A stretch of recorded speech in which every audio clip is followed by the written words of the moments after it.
Good morning बच्चों।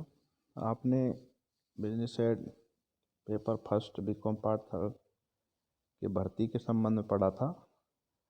तो भर्ती की आवश्यकता, उसकी स्रोत हैं, उनके बारे में पढ़ा था। तो आपने आंतरिक स्रोतों के बारे में जानकारी ली। आंतरिक स्रोत कौन कौन से होते हैं? पदोन्नति, स्थानांतरण, प्रशिक्षु, आंतरिक विज्ञापन, ऋण सेवाएं, सेवा वृद्धि। आंतरिक स्रोत के भी कुछ अपने कमी और दोष भी हैं और गुण लाभ भी हैं, तो उनके संबंध में जानकारी प्राप्त की। अब आंतरिक स्रोत के बाद में है भर्ती का दूसरा स्रोत है भर्ती के बाह्य स्रोत, यानी कि बाहर से कर्मचारियों की आपूर्ति कैसे की जाती है, तो उसके संबंध में जानकारी लेंगे। तो भर्ती के बाह्य स्रोत, जब संस्था या संगठन से बाहर से नए व्यक्तियों की भर्ती की जाती है तो यह भर्ती का बाह्य स्रोत कहलाता है। ये स्रोत निम्न प्रकार के हो सकते हैं, जैसे कि पूर्व कर्मचारी, प्रार्थना पत्र, रोजगार सेवा संस्थाएं, विज्ञापन, प्रतिस्पर्धी संस्थाएं, शिक्षण प्रशिक्षण संस्थाएं। अन्य स्रोत भी हो सकते हैं। तो अन्य स्रोत में जैसे सिफारिशें, प्रतीक्षा सूची, प्रबंधन परामर्शदाता, आश्रम संघ, प्रतिनियुक्ति, परीक्षार्थी, मृत राज्य कर्मचारी या मृत कर्मचारी परिजन, प्रशिक्षणार्थी। ये सभी भर्ती के बाह्य स्रोत हैं जिनमें किसी भी संस्था या संगठन को बाहर से कर्मचारी उपलब्ध होते हैं। तो इसमें पहला स्रोत है पूर्व कर्मचारी। पूर्व कर्मचारी से तात्पर्य थी जैसे कि कुछ कर्मचारी पदों को त्याग पत्र दे के चले गए थे या किसी दूसरी संस्था में चले गए थे या रिटायर हो गए हैं, तो उनमें से भी वापस कर्मचारी लिए जा सकते हैं। तो ये समझ लीजिए किसी और कंपनी या फैक्ट्री या संगठन या संस्था के कर्मचारी हैं जो संस्था में आना चाहते हैं, तो वो भी कर्मचारी रहें। तो जैसे कि आपने देखा होगा कि सैनिक 15-20 साल की नौकरी करने के बाद में आ जाते हैं और उसके बाद में भी उनको सेवाओं में अवसर दिया जाता है, तो पूर्व कर्मचारी ही होते हैं एक तरह से। तो जो पहले कोई कर्मचारी रहा है अपने पदों पर, तो उनमें से भी बाह्य स्रोत के जरिए जो रिक्त पद हैं उन पर नियुक्त किया जाता है। तो भर्ती की एक महत्वपूर्ण आवश्यकता पूरी की जाती है। अगला है दूसरा प्रार्थना पत्र, जिसे अपन एप्लीकेशन फॉर्म बोलते हैं, या कोई भी रिक्रूटमेंट होती है, भर्ती होती है, तो विज्ञापन जारी होता है, तो उसके आधार पर जो हम फॉर्म भरते हैं, या ये भी समझ लें किसी भी संस्था में सीधे भी एप्लीकेशन दे सकते हैं कि मुझे इस पद की आवश्यकता है, अगर यहाँ रिक्त हो तो उस पर मुझे नियुक्त करें। तो इस तरह से प्रार्थना पत्र के जरिए भी कर्मचारी बाहर से आते हैं। तीसरा है रोजगार सेवा संस्थाएं। कुछ ऐसी प्लेसमेंट सेल्स होती हैं, रोजगार सेवा संस्थाएं होती हैं जिनके द्वारा भी कर्मचारी की आपूर्ति की जाती है। आपने देखा होगा कि कुछ सुरक्षा कर्मचारी, फोर्थ क्लास या कोई और अन्य जो भी हैं, ये रोजगार सेवा संस्थाओं से लिए जाते हैं। जैसे आप देखा होगा एटीएम वगैरह या बैंकों के बाहर जो विशेष प्रकार की वर्दी पहन के सुरक्षा कर्मी होते हैं, वो प्लेसमेंट सेल वगैरह से ही होते हैं। उन वेतन उनकी संस्थाओं में जाता है और उनकी संस्थाओं से इनके पास आता है। तो ये रोजगार सेवा प्रदाता संस्थाएं होती हैं। और विज्ञापन, एडवर्टाइजमेंट, कोई भी संस्थान अपना विज्ञापन जारी करती है, उसके ज़रिए भी बाहर से भर्ती के स्रोत होते हैं। विज्ञापन में सारी सूचनाएं होती हैं, उसकी योग्यताएं, उसका अनुभव है, उसकी आयु है और उसकी चिकित्सीय जांच परीक्षण है। तो ये ज़रूरत सारी इन्फॉर्मेशन विज्ञापन में होती है। प्रतिस्पर्धी संस्थाएं, कुछ प्रतिस्पर्धी संस्थाएं ऐसी भी होती हैं जिनसे भी कर्मचारी आ सकते हैं। जैसे कि एक कंपनी के कर्मचारी जब दूसरी कंपनी में जाते हैं ऊंचे वेतन के लिए या मनोबल के लिए, तो प्रतिस्पर्धी कम संस्थाओं से भी कर्मचारी बाहर से आ सकते हैं। शिक्षण प्रशिक्षण संस्थाओं से भी कर्मचारी की भर्ती की जा सकती है। आपने देखा होगा कि जैसे कि जब कुछ 80 संस्थान हैं, जैसे IIM अहमदाबाद है, IIT बॉम्बे है, दिल्ली है, कानपुर है, खड़गपुर है, तो इन ऐसी संस्थाएं हैं जिनमें जब परीक्षार्थी अंतिम वर्ष में पढ़ रहा होता है या वो अन्य योग्यता ले रहा होता है, अतिरिक्त योग्यता, तो ऐसे समय मेरी उस शिक्षण प्रशिक्षण संस्थाओं में से कुछ उपक्रम, कुछ संगठन उन कर्मचारियों को ले जाते हैं उनको, या उनको इनवाइट करते हैं कि अगर कोई आना चाहे। तो ऐसी शिक्षण प्रशिक्षण संस्थाओं से भी कर्मचारियों की भर्ती की आपूर्ति की जाती है। इसके अलावा भी कुछ और स्रोत हैं जिनके द्वारा बाहर से कर्मचारी प्राप्त हो सकते हैं, जैसे कि सिफारिश हैं, किसी संगठन के मालिक है या कारपोरेट घराना है या उसका कोई बोर्ड है, उसको किसी बड़े आदमी ने या किसी नज़दीकी आदमी ने सिफारिश की हो, या सरकार भी सिफारिश कर सकती है योग्य व्यक्तियों को बिठाने के लिए, कुछ समाज सेवी आदमियों के लिए। तो उन सिफारिशों के आधार पर किसी कर्मचारी की नियुक्ति की जा सकती है। प्रतीक्षा सूची, जैसे कोई विशेष प्रकार की भर्ती का विज्ञापन जारी हुआ और उस विज्ञापन के अनुसार मान लीजिए कि कुछ पद रिक्त रह गए, तो उसके उनके बाद में जो कर्मचारी हैं उनकी वेटिंग लिस्ट में से उनको भी बुलाया जा सकता है।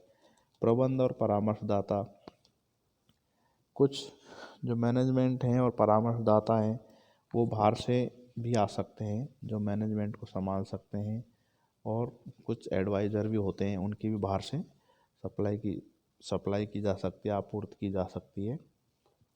कुछ मैनेजमेंट परामर्शदाता सलाह भी देते हैं कि कर्मचारियों को वहाँ से लेके आना चाहिए, इस संस्था से लेना चाहिए, इस पद पर इन योग्य व्यक्तियों को स्थापित करना चाहिए। श्रम संघ, कुछ लेबर ऑर्गेनाइजेशन होते हैं वो भी अपने कर्मचारियों को विभिन्न संगठनों में स्थापित करते हैं, अपनी तरफ से नामित करते हैं, नॉमिनी बनाते हैं।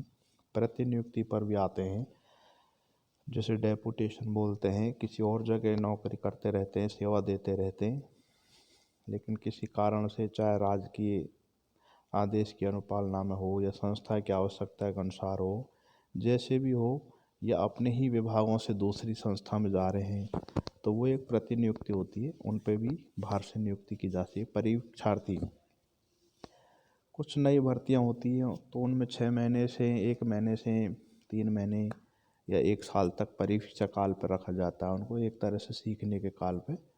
तो उनमें से भी उनकी आपूर्ति की जा सकती है, अगर योग्य नहीं है तो उनको बाहर भी नहीं किया जा सकता है। तो ऐसे परीक्षार्थियों में से भी कम जो कर्मचारी उनकी आपूर्ति की जा सकती है। मृत कर्मचारी परिजनों में से किसी संगठन या संस्था में कोई कर्मचारी कार्य करते हुए या ऑन ड्यूटी पर किसी दुर्घटनावश मर जाता है, तो ऐसी स्थिति में उसके परिजनों में से किसी योग्य और कुशल व्यक्ति को या फिर जैसी उसकी योग्यता है उसके अनुसार उसको पद पर स्थापित किया जाता है। ये भी भर्ती के बाह्य स्रोतों में शामिल है। प्रशिक्षणार्थी, कुछ ऐसे ट्रेनीज होते हैं जो ट्रेनिंग लेते रहते हैं, ऐसी स्थिति में भी उनमें से भी उनको बुलाया जा सकता है। तो ये सभी भर्ती के बाह्य स्रोत हैं। इसके अलावा नए सृजनशील जो इसके भर्ती के बाह्य स्रोत हैं उनकी कुछ विशेषताएं या कुछ गुण हैं, उनके संबंध में भी पढ़ेंगे हम। तो पहला गुण तो है नए सृजनशील कार्मिकों की प्राप्ति होती है। नए नए कर्मचारी संस्था को जो क्रिएटिव होते हैं, एक्टिव होते हैं, वो उनकी प्राप्ति होती है। दूसरा है तकनीकी आवश्यकता की पूर्ति होती है। नए कर्मचारी नई विचारधारा, नई टेक्नोलॉजी के साथ में आते हैं।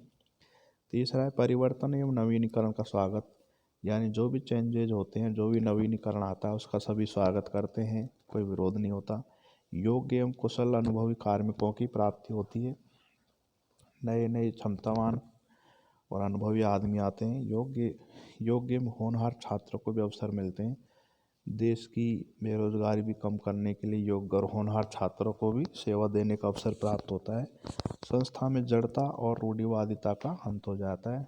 किसी भी संस्था या संगठन में रूढ़िवाद, परंपरावाद या पुरानी जो भी ढर्रा है उसका अंत हो जाता है और संस्था में एक नयापन आता है और बेरोजगारी का भी समाधान होता है। देश में से बेरोजगारी ख़त्म तो नहीं, लेकिन एक सीमा में आती है, क्योंकि बेरोजगारी समाज की मूल समस्या है। इससे ही समाज की विभिन्न प्रकार की समस्याएं उत्पन्न होती है, तो इनकी समाप्त होता है।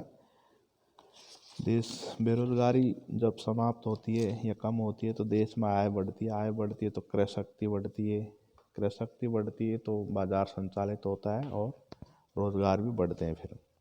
तो भर्ती के बाह्य स्रोत की विभिन्न विशेषताएं हैं, उनके गुण हैं। अब इसके कुछ कमियां भी हैं कुछ, तो उनको भी आप देखिए। कौन कौन सी कमी है। भर्ती के बाह्य स्रोतों से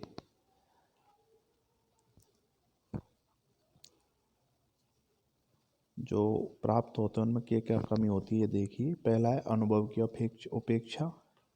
बाह्य स्रोत होते हैं तो उनमें सबसे बड़ी समस्या यही रहती है कि उनमें एक्सपीरियंस को वरीयता नहीं दी जाती है। उनको तो नए कर्मचारी और नई योग्यता के होने चाहिए। जो कब किसी कंपनी में काम कर रहे हैं उनके पास 3 साल 5 साल 8 साल 10 साल का जो अनुभव है उनकी कोई विशेष वैल्यू नहीं दी जाती, उनकी उपेक्षा की जाती है। अभी प्रेरणा का अभाव, इसमें मोटिवेशन भी नहीं किया जा सकता कि भाई कि हमारा पिछला साल ये रहा है, इस साल हमें ये करना है, तो इसमें अभी प्रेरणा का भी अभाव रहता है। संस्थागत कार्मिकों में असंतोष, अगर हर कर्मचारी संस्था में बाहर से आने लगेंगे तो संस्था के जो खुद के कर्मचारी हैं उनमें असंतोष हो जाएगा, उनको मनोबल गिर जाएगा, जिसका सीधा प्रभाव उनकी कार्य क्षमता और उत्पादन पर पड़ेगा। तो ये भी एक दोष है। विश्वास पात्र नए कार्मिक प्राप्त करना कठिन है।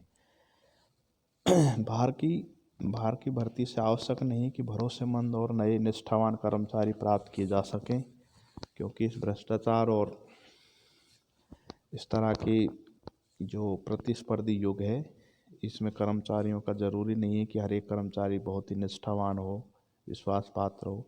जबकि संस्था में जो कर्मचारी पहले से ही काम करते हैं तो उन पर भरोसा किया जा सकता है। तो इसलिए बाह्य स्रोत हैं भर्ती के, उनमें एक कमी भी है। कार्य पर परिचय और अनुभव में समय एवं धन का व्यय। जब कोई नई भर्ती होती है तो उसको कुछ दिन के लिए ट्रेनिंग पे भेजा जाता है, उसका कार्य से परिचय कराया जाता है और उसको उस कार्य का अनुभव लेना होता है। तो इसमें समय और धन का काफ़ी खर्च होता है, जिसका सीधा प्रभाव का संस्था पर पड़ता है। तो ऐसी स्थिति में इसकी कुछ कमियां भी बताई गई हैं बाह्य स्रोतों के लिए। तो हम निष्कर्ष रूप से कह सकते हैं कि भर्ती के उपरोक्त दोनों ही स्रोतों के अपने अपने गुण एवं दोष हैं। किसी संस्था या संगठन में कर्मचारियों की भर्ती करते समय पद की प्रकृति, उसकी आवश्यकता के अनुरूप भर्ती के बाह्य आंतरिक स्रोत या दोनों के द्वारा संस्था के लिए मानव संसाधन या कर्मचारी अधिकारी की आपूर्ति की जा सकती है। अर्थात दोनों ही प्रकार की विषय अपनी अपनी योग्यता है भर्तियों की, कि भाई आंतरिक स्रोत है, बाह्य स्रोत है, उनके अपने गुण हैं, अपनी कमियां हैं, अपनी विशेषताएं। लेकिन किसी भी संगठन या संस्था में जब भर्ती की जाती है तो जिस पद पर भर्ती की जाती है उस पद की प्रकृति, उसके कार्य, उसकी ज़रूरतें, उन सारी बातों को ध्यान में रख करके किसी एक स्रोत से, चाहे बाह्य स्रोत से या आंतरिक स्रोत से या दोनों के संयुक्त रूप से भी कर्मचारियों की आपूर्ति की जाती है। तो ये उपयुक्त प्रणाली होती है। धन्यवाद बच्चों।